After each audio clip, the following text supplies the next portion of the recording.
Hello, you are watching and listening to episode 322 of the Speaking Club podcast. I want to open this show with a quote from poet D. Antoinette Foy. Breathe deeply until sweet air extinguishes the burn of fear in your lungs, and every breath is a beautiful refusal to become anything less than infinite. I started this podcast for two reasons. Because I want to help people recognise the power of stories and humour in speaking, and because I believe it's your message that counts, not the number of ums and ahs you use. There are some organisations that want to create robot speakers. They want you to sacrifice your personality in order to speak perfectly. But I want to let you know that you can be yourself and a sensational speaker. So, if you want to be a speaker that connects and engages authentically through stories, a speaker that gives value as well as a great performance, then welcome home. Hey, how are you? Hope you're doing well. Hope your speaking is going well. Your storytelling, humour, all that good stuff. You're getting out there on stage to share your message. And even if you're feeling fear, that you're breaking through it. And today, I've got a guest on who is going to help you if you do feel anxious before you go on stage to speak. His name is Manny Rodriguez, and I am thrilled that I met him probably 3 years ago now. And he's been a client of mine, and I've learned and been inspired by him, from him, as much as I've given him anything, I think. And I'm so pleased to be bringing him onto the show today to share his story of overcoming incredible odds to turn his life around, and also because he has some important things to share about something that we absolutely take for granted, and that is our breathing. And so often people will throw lines at you like, oh, just breathe, especially if you're scared before you're going on stage, just breathe. But often it isn't the right thing to do, and Manny's going to explain more about that. He has got, as I say, a brilliant story to share from his time as an infantry fighter in the US Army, and you're going to love his story and everything else that he's going to share with you today. Going to get some tools that you can use every day, as well as when you go on stage to speak. So without further ado, let me shift over into the interview with myself and Manny Rodriguez. Welcome to the Speaking Club, Manny Rodriguez. Hi, thanks for having me. I'm so excited to have you on the show because this has been a long time coming, and we've known each other for a while now, and I really am so pleased to be able to share your story and all the wonderful things that you are now doing to help other people. So that being said, let's start off with this question. You exchanged a gun for a microphone. How did that happen? Well, first, I actually exchanged a gun for a camera. And that made so much more sense, right? Because they're so related. um, but after a couple of years and I loved photography. It was so much fun. I could express myself. It was the first time I'd really explored the arts, and I was really good at it. But it wasn't where I was supposed to be. Nothing was falling into place. I had this feeling like this is more personal desire rather than where I'm actually supposed to be. Um, and that is right around the time that I was thrown into the whole public speaking thing. My buddy was like, "Man, you really have a story. Then I think you could change a lot of people's lives." And it was so far-fetched at the moment that I don't know. I didn't take it too seriously, but I started just doing some videos with him. I took a public speaking class, and next thing you know, I liked it. It sure wasn't easy. But things started falling into place much easier. And regardless of how uncomfortable I was, um, it was like the feelings were there. This is where I was supposed to, I just had to work through it. figure out the areas that really needed to be improved, and some of them were like a really, really, really long, deep path of Mm, healing my nervous system. It wasn't just stage fright. Like mm. there was some trauma that was stuck in my body. And that's the transition from the gun or the rifle to the microphone. Uh, Okay. and it's been a very interesting experience, and I'm just getting to the point finally of really finding comfort in speaking. I want to take you back because you mentioned about the trauma and I've mentioned about the gun. I want to take you back to your story. What happened after you enlisted at age of 28 in the army and your journey in the army that sort of got you to the point where you discovered what you're talking about today, which is breathing and rehabilitation and all of that good stuff. So, will you share that journey that you went on from enlisting at 28? Sure, sure. My life was so structured growing up.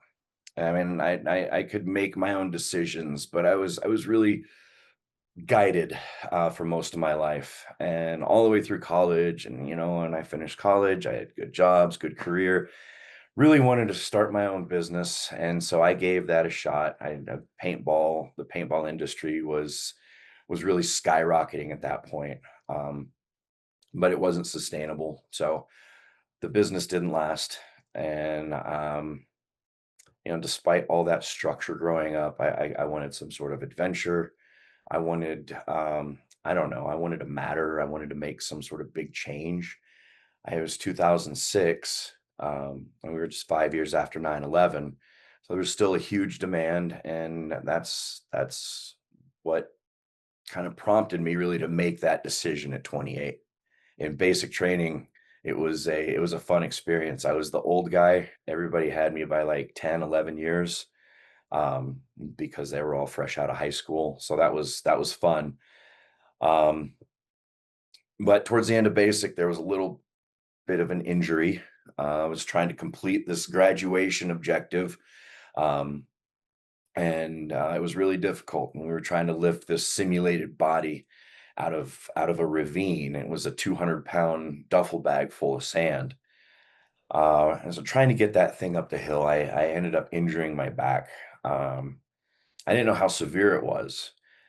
And when you graduate from basic training, you get a couple weeks off and then you go to your unit. So I was like, I'm just going to finish basic.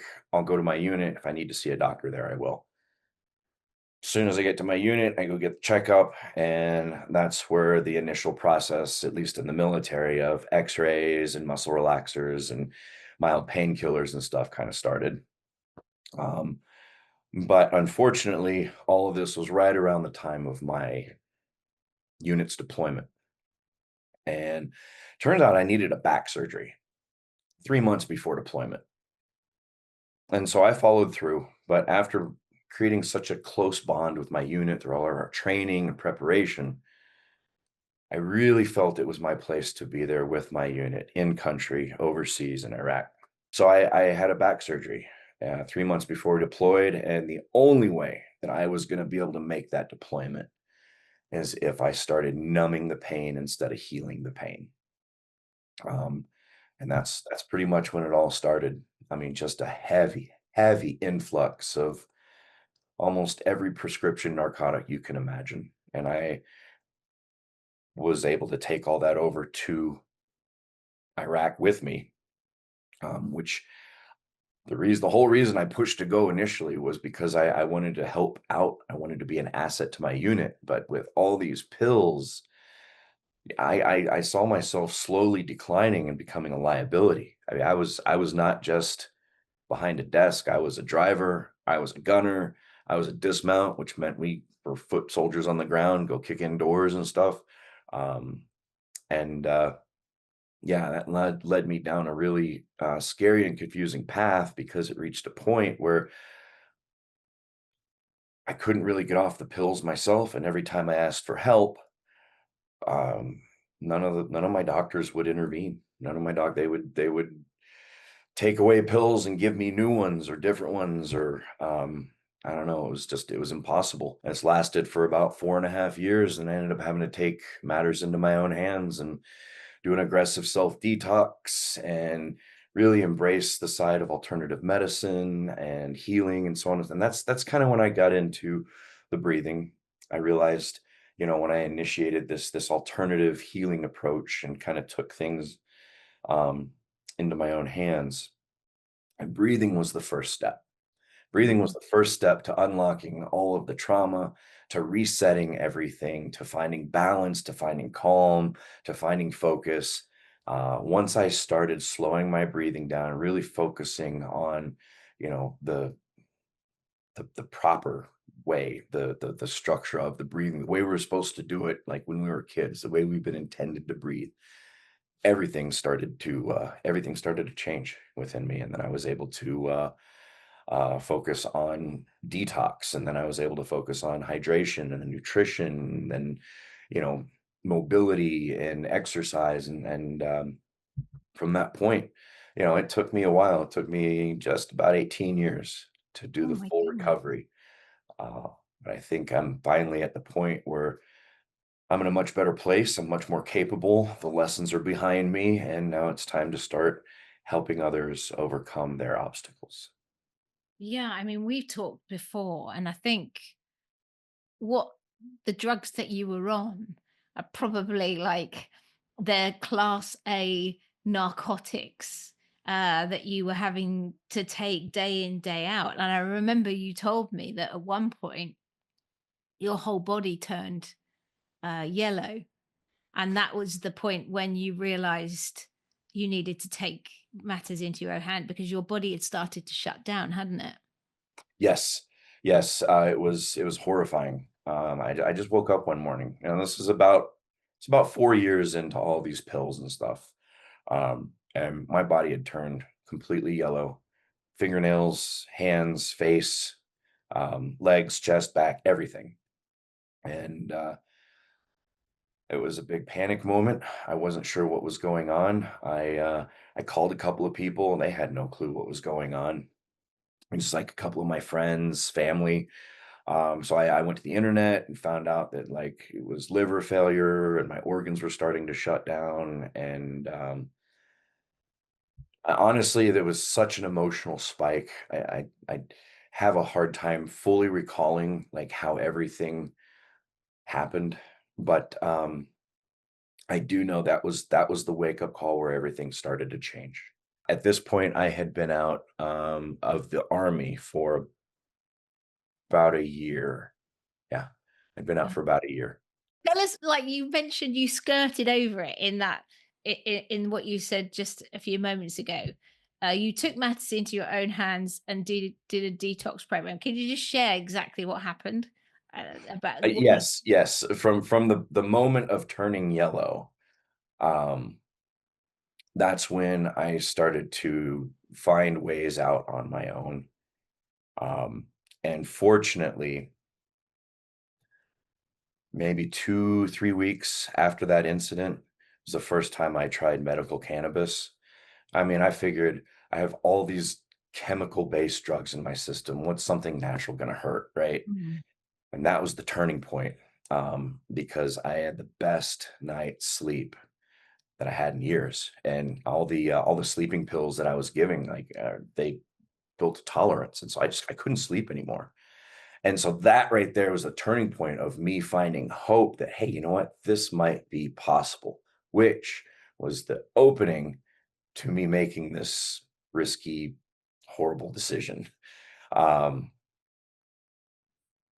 I really hit the gas on trying to find a way to steadily, safely get off the pills, and I couldn't. I just couldn't.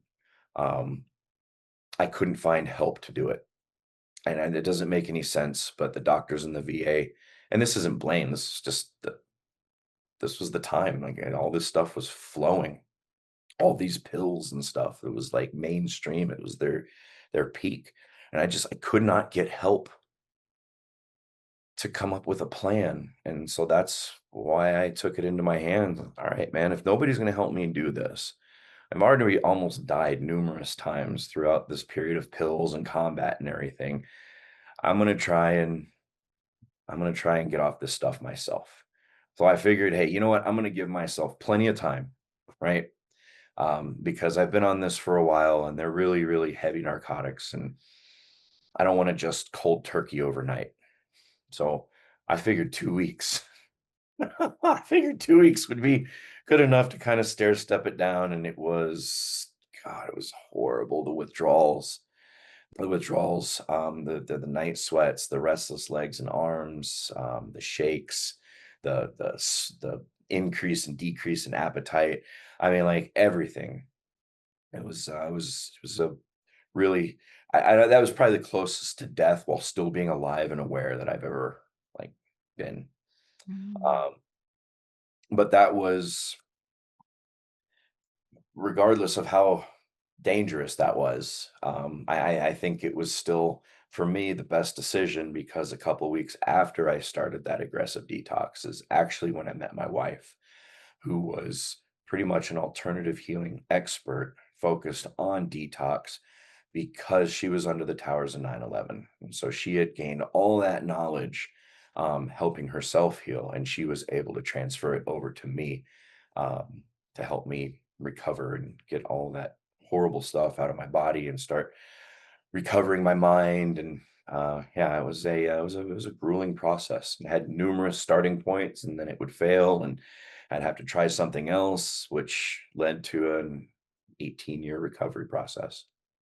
Such a an amazing journey, and I think it's important to say, probably if anyone's in similar circumstances, don't do it in 2 weeks. You'd probably say No, that yourself. You were very lucky, I think, to still be alive, but on the other hand, it was the decision that possibly saved your life. for sure. So yeah. Oh my goodness. So you started to find these alternative healing methodologies and modalities, and breathing, as you've mentioned, was one of the biggest ones that you discovered. And today, like, you work with people who have to stay calm and focused during an adrenaline spike. And I wonder if you can share more about that, the tactical breathing, as you call it. Wow, breathing is such a complex path for me on how I got there. Um, Now, a big piece of my natural healing involved a Russian martial art called Sistema. Mm. Sistema focuses on four pillars, which is breathing, relaxation, posture, and then physical movement. And um, Sistema is currently utilized by Russia's special forces and their elite Wow. tactical units and so on and so forth. So it's proven in combat. It's very effective. But it's also really effective for healing. And so I was incorporating all of these four pillars into my daily life, and that's when everything started to change within me. And I think the reason for these four pillars is, one of the primary focuses of Sistema is to stay calm in the face of fear. And so I applied a lot of this to myself, and I started really paying attention to what's going on out there tactically. And I think there's a lot of reactions. There's a lot of, and I'm speaking in lines of like military, first responders, so on and so forth. Mhm. When I was in the infantry, and when we were training, we would really focus on building muscle memory, right?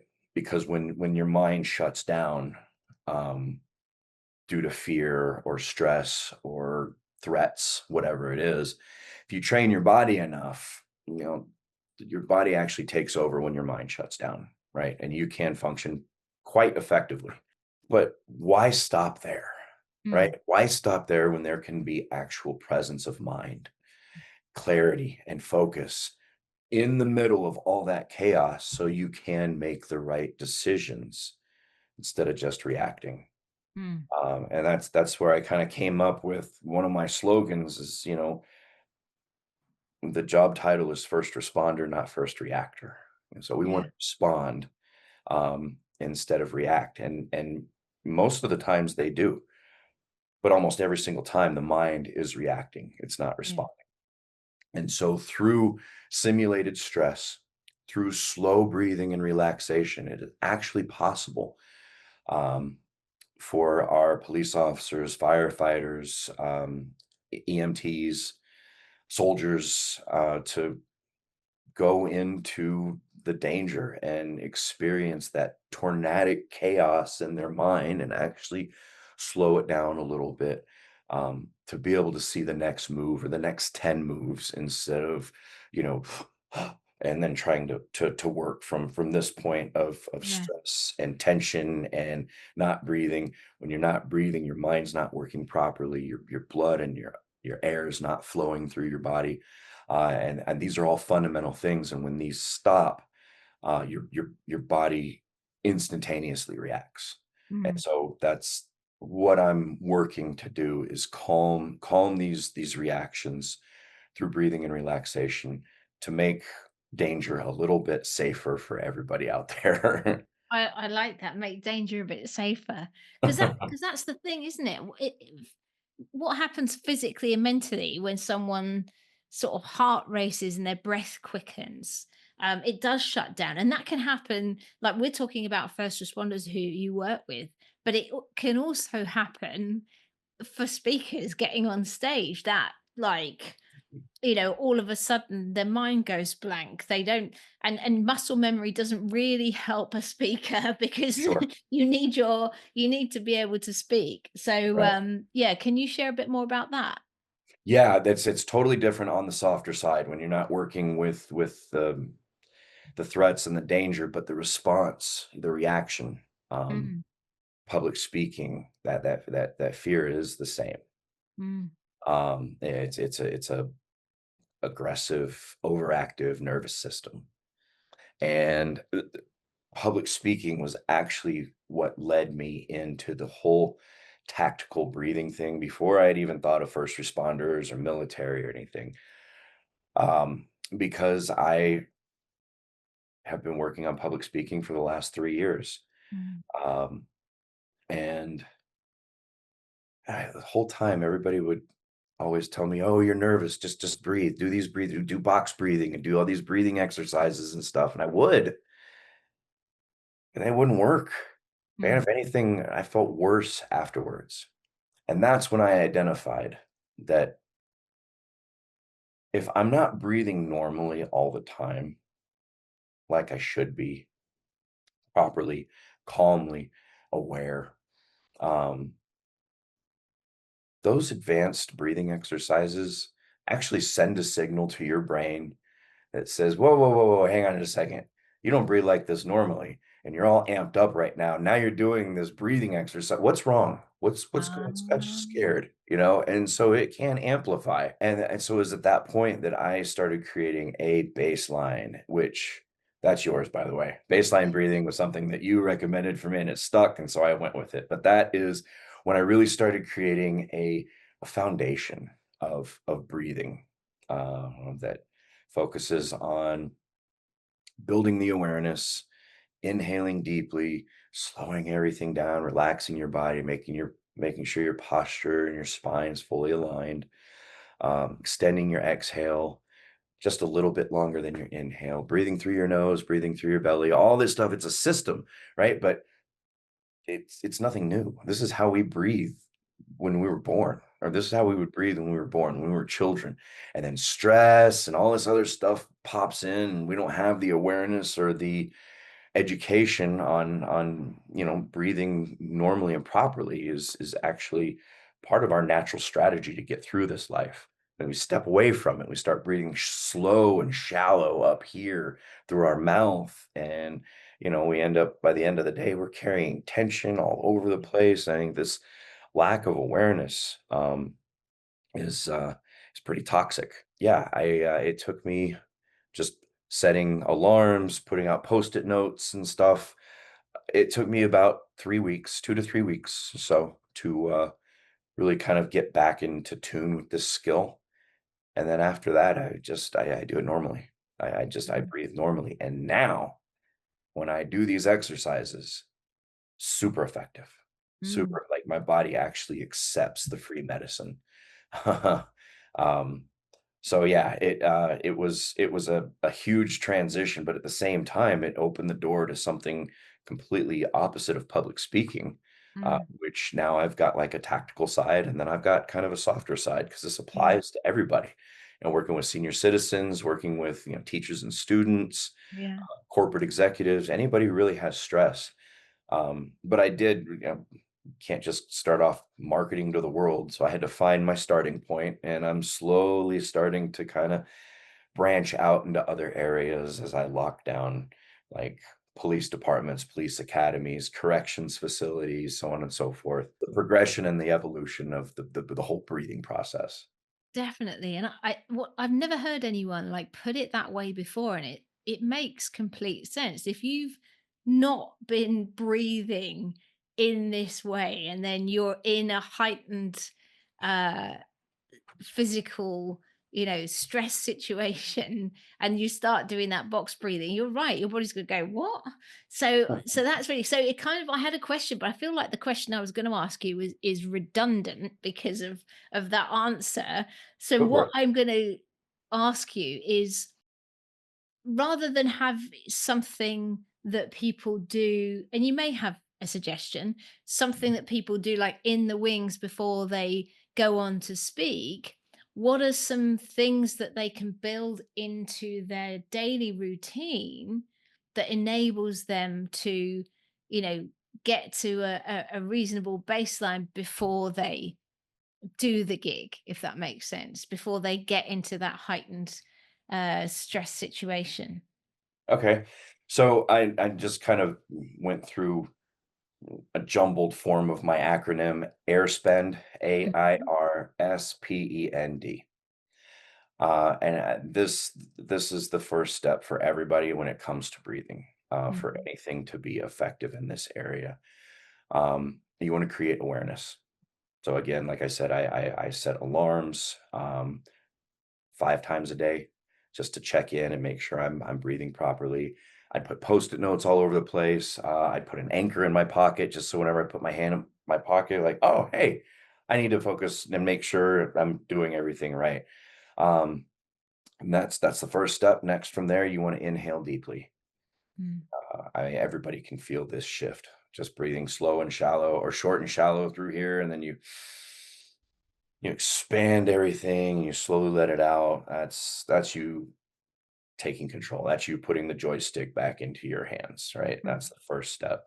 Inhale deeply, and then from there, you want to relax. You want to relax your body because if you're like this, if you have tension, or even if you just have a little bit of tension, it's restricting the flow through your body mm, of the air, of the blood, of energy, whatever it is that you're trying to focus on. Um, Next is slow it down. I mean, that's just inhale deeply. You can inhale deeply fast, and that's gonna create a panic attack. mm, So you want to slow everything down. To what pace? Whatever feels comfortable, whatever feels relaxing, whatever feels calming, and like you have control. mm, Next step from there is posture. You want to focus on your posture and alignment, especially as a speaker, mm, because it's gonna exude confidence. It's going to help you access the air that you need, just like a singer. And again, if we're kinked some way, if we don't have proper posture and alignment, that's gonna be right up there with the relaxation. mhm, It's gonna be restricting the flow of all the movement in your body. mhm, Extend your exhale. Extend your exhale by just a second longer than your inhale, right? If you inhale for 3 to 4 seconds, then exhale for 4 to 5, right? And that activates your parasympathetic nervous system. It calms everything down. It slows everything down. And then the last two, um, nasal breathing. Breathe through your nose. If there's one thing that I can say that will help your body just start to pick this back up on its own, you really don't have to focus on anything else. Close your mouth. Close your mouth and breathe through your nose. Your nose, it regulates the flow, so there's not too much and there's not too little, and it's in perfect balance what your body needs. So send it to the nose, and then also make sure you're not breathing through your chest.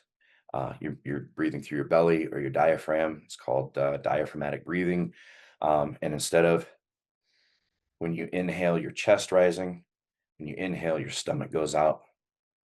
And then when you exhale, your stomach goes in and your chest goes out. So it's kind of the opposite of the chest breathing. And that's really about it, right? I just slow everything down, do the natural stuff, follow air spend. Mm. Uh, and I mean that's pretty much it, right? When once you have this down and it's a natural part of your routine, I would focus on 360 breathing.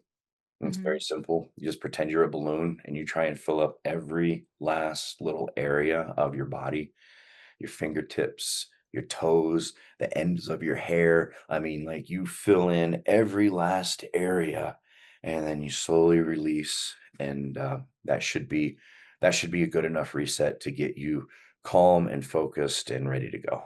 Yeah, I think this is the problem, isn't it? And I think this is where maybe the systema thing comes in as well. I don't know. Is that we spend so much time in our heads that we lose the connection with our body.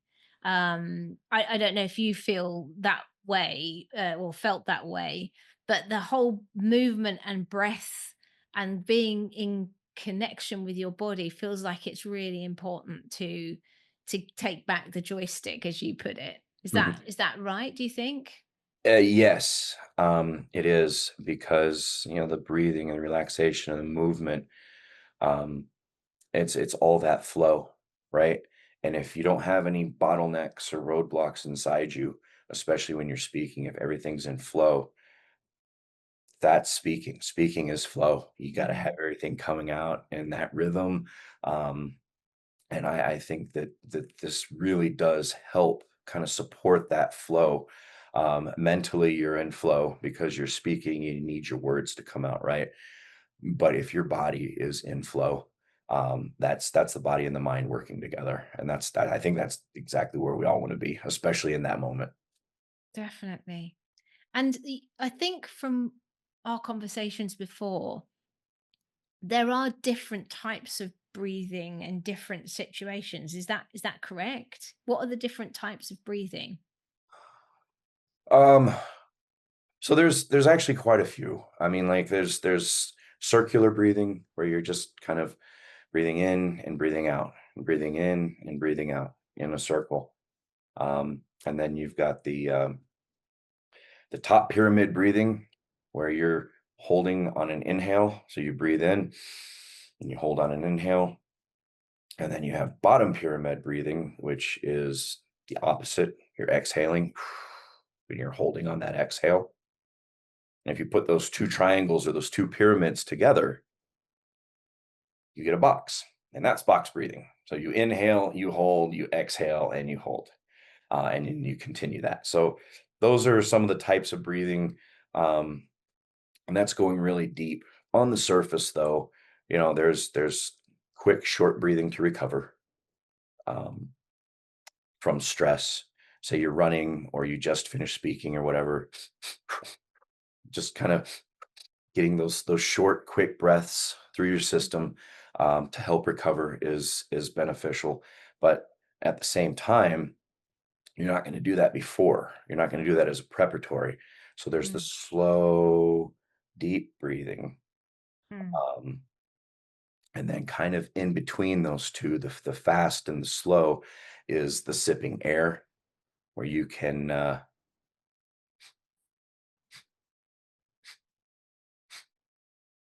just slowly bring it in, and that's gonna be up there with the slow controlled breathing, but it's also bringing that element of control into the equation, um, and, it shuts down all shuts down worries, at least most of the time for that I've experienced it, because when you're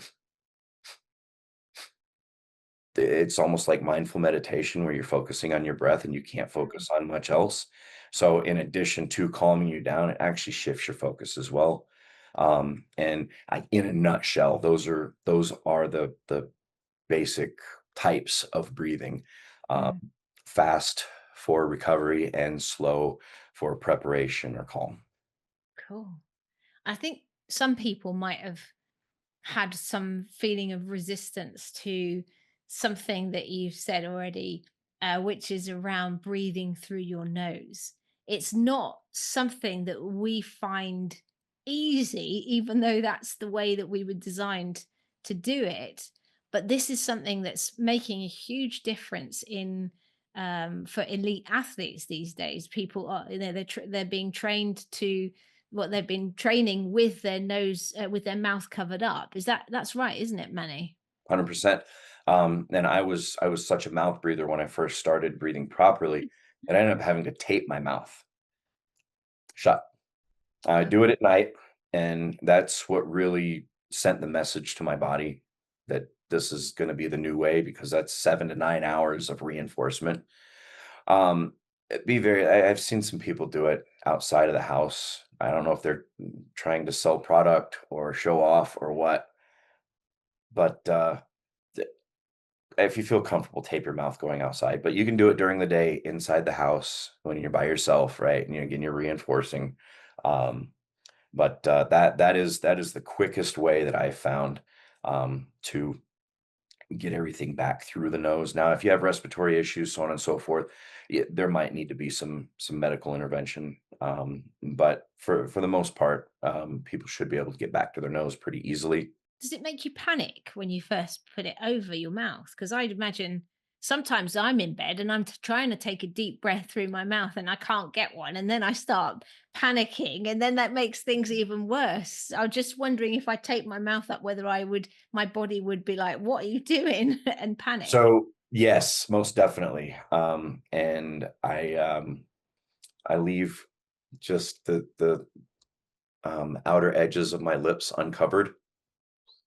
That way you can kinda sneak if you have to, you can talk Right. kind of if you have to. And I mean, like, if worse comes to worse, there's medical tape out there that it doesn't hurt when you rip it off, and Mm. it's pretty affordable. So, I mean, like, you can pull it off and start over if you need to. Um, it is a little bit of a shock, but, start at nighttime, leave a little bit of space to escape, and, honestly, you'll probably wake up feeling great. I woke up, again, it was an excellent night's sleep, and I actually struggled with sleep apnea. Breathing through my nose just stopped all those symptoms. Wow. Yeah. That's really cool. And why is it? You mentioned like we came into this world breathing this way, but I think you mentioned things like stress. How do we lose that ability to breathe in the right way? Well, I mean, just over the last 100 years, 120 years, um, society has taken off, right? With responsibilities and obligations and um, stress and overload. It just all hit us. And I don't think we necessarily knew how to adapt. So we all just went into survival mode and we Mm. sustained that up until this point. That's a massive contributor, I believe, to where everything currently is now. Diet is another thing uh, that affects our ability to breathe, whether there be like a mucus buildup Mm. or uh, I'm forgetting the science behind it right now, but um, yeah, and that's something else I noticed is when you breathe through your nose, just that's it. If you do that, everything else will take over eventually. Okay. Yeah, Cool. like, I'm 'cause gonna it give it a this go. is the regulator. This slows everything down. If you need to use your mouth, if you need to recover, by all means, but if you're doing everything through your nose, um, things will start to slow down. Things will start to make sense, and, you will actually start breathing through your belly. One thing real quick, to breathe through your belly, I focus a lot on this. Start off by laying down. You're laying down, Okay. it's taking away gravity, it's taking away all the weight of your organs, and it just happens naturally. Cool. And this is so it's simple stuff. I mean, obviously there's loads to it, and there's advanced stuff that you do, and so on. But it can have such a profound effect to make some of these simple changes, and it can help all sorts of people. Like you said, you've got your first responders. You mentioned older people as well. How do you help them? Well, just the breathing, slowing everything down, identifying the tension, it's a lot softer. Um Yeah, it's funny, my buddy and I, we were gonna teach Sistema a couple summers ago. We thought we were gonna be getting fighters and police and military and all these big tough guys, and a bunch of senior citizens showed up. So we had to shift really quickly, and it's a good thing we did because we found this softer side that really, really does apply to that community. Cool. And what are some of the benefits that you saw just even in that session with those older people? Well, first off, I mean, like the aha moment, getting their brain working, having that rush of excitement and dopamine, Mm. um, is rewarding on its own. Hearing the feedback on their progress that they're making, and um, I mean, just creating the awareness is a difficult Mm. step for some of these people. And when they succeed, I mean, like it's like they won the lottery. So it's really cool and rewarding.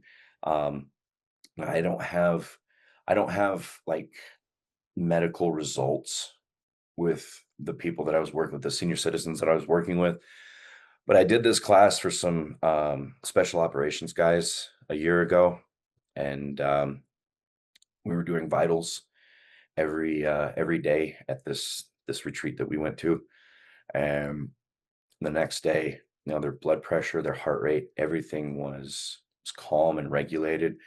One of the guys came up and said, like, my blood pressure hasn't been like this since I was 19 years old." Wow. And that actually, they helped me develop some of this tactical stuff to apply it to special operations and SWAT and first responders, so on and so forth. So the results are definitely there, and it's not like you have to wait 6 to 8 weeks. Like, they're instant, and it's natural, so it's not gonna be this big shock to your body. Yeah. If anything, your body's been running, cramped up, on overdrive for a very long time, and it's gonna be like, "Oh, wow, this is great. Thank you. I appreciate it." Yeah. And then Cool. that will just continue as you create consistency with your breathing habits. That's amazing. Now, I want to, in a little bit, come back to, where people can um, find you to maybe book you for some workshops or even have one-to-one sessions or book you to speak. But before that, I have some standard questions to ask you, Manny, and I really want to appreciate everything that you shared, including your journey, which I know was just one of those epic Mhm. journeys, it really is, yours is really sort of life and death stuff. But my first question is this: what's the best thing that speaking has done for you? It's given me confidence I've never had. Um, Brain injury came with my, injuries from overseas, and, I had to learn, like, the fundamentals of communication all over again. That made actually made me really confused why I chose public speaking at first, but again, it was that intuition, it was that pull, um, and it was brutal. It was grueling, and I pretty much started off with you right after I finished my first public speaking class. Mm.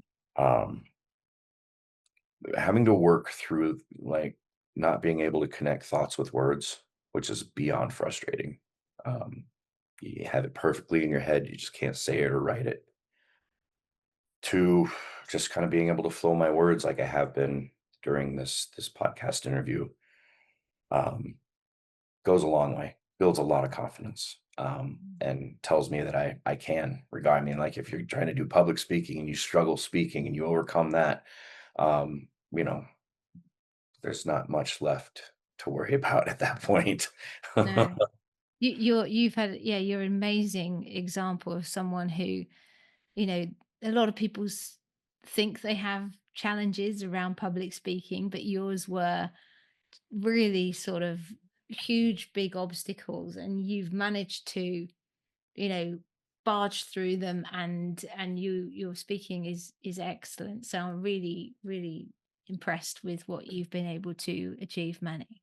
Well, thank you. I appreciate that. Next question is: has there been a time so far on the journey that you've done a gig or something you've spoken and you went, oh no, I never want to experience that memory again, it went really badly? Has that happened to you? Oh, yes. Yes, most definitely. Um, on a couple of occasions. The first one was a long time ago. It was in college, and I was just about to graduate. It was literally like the end of the semester, and there was this huge group project, and there was all these corporate executives from like Fortune 500 companies in the audience. We had to give this real life presentation, and I was like, "Hey, I'm good with words. I'm the president of this organization, this business organization on campus. I do meetings once a week. I got this, right?" I was arrogant. I didn't prepare. I felt that I knew the material enough, which I did. I knew it wonderfully. I just didn't have presentation structure. So I got up there, and that was almost like turning yellow. I just was like, and I just froze. I was like, "Oh God, panic! I don't know what to do." I think I got out about 7 words over 15 minutes, and Oh, I good. literally just stood up there shaking the whole time. Um, so I think that really made things difficult when I got back into it. Mm, Um, I felt the similar reaction mm, when I took that public speaking class. There was a competition at the college, public speaking competition, and my instructor said, "Hey, I really recommend you to do this." And I did. And I kept speaking. When I got up there and I spoke and I kept speaking, except I blacked out and I didn't like pass out. I just don't remember any of it. And that's when I was like, okay, yeah, I don't ever want to do this again, but I won the competition. So there was some massive change that took place. That's when I realized that I do have to, even now, I still have to go off of what other people tell me because there's progress in there. There's success that I just can't see. yeah. Um, so yeah, it has crept up. I've had to do a lot of hypnosis and EMDR therapy to calm my Mm, nervous system, the breathing, um, acupuncture. I mean, I had to address all of my trauma first. I was doing everything in the tool book and nothing was working. I really had to get in and calm my nervous system. And I think that was the big change that got me yeah. to this point today. Yeah, it's amazing. And the interesting thing is that, when I work with people, and you've heard me say this before, is that, you've got to prepare and then you've got to let go. And it feels like when you let go and you're in flow, your intuition, all the prep is taking over, and you're able to be fluent and, you know, inspirational and all that good stuff. But that, I think, is what people need to understand. As long as you've done the prep, as long as you've, done the rehearsals and whatnot, then when you get on stage, it's about being present, it's about being calm and in control, which is what you talk about, because, and breathing can help you let go and be with the people in the audience. So, next question then, Manny. What's the book that's had most impact on your life and why? The book that's had the most impact on my life and why?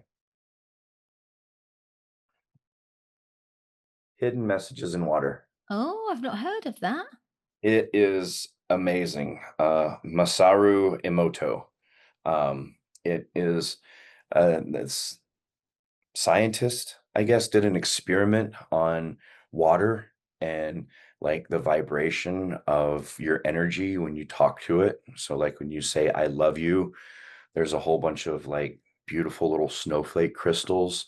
And if you say, "I hate you," the water reacts in a totally different way. And it's just this like really dark creation.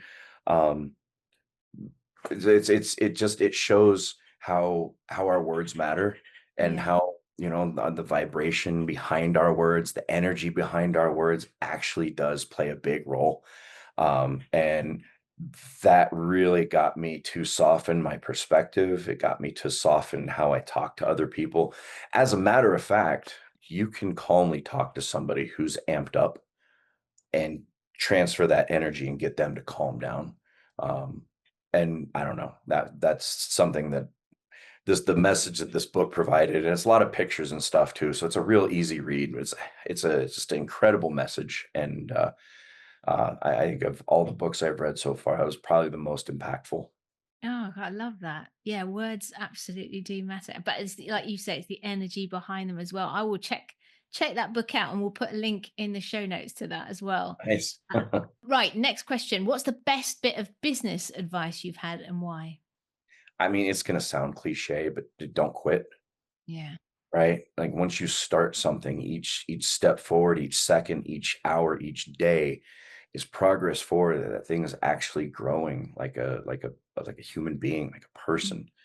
And it's really hard to see your progress, right? And a lot of people quit right when they're about to turn that corner into success. Um, when it feels like it's time to quit, when it feels like you don't want to do it anymore and it's painful and it's confusing and it's just not going to work out, that's actually when you need to hit the gas. Yeah. Most marathon runners get tired the last 5 miles or 2 miles or whatever after doing 26.2 or whatever the marathon Yeah. miles are. I mean, like, and then they finish, and like that's where everybody wants to quit. If they quit, then there would always be a different marathon winner.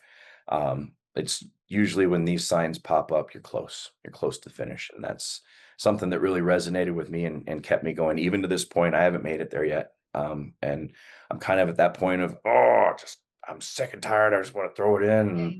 tell myself, no, it's not time, man. It's time to continue moving forward. Excellent. That's really useful. Yeah, it's when you hit the wall, isn't it, in marathon running? Cool. Okay, last question then. If you could have one mentor, and they can be alive or dead, fictional or non-fictional, who would you choose and why? Robin Williams. Nice. He had a great stage presence.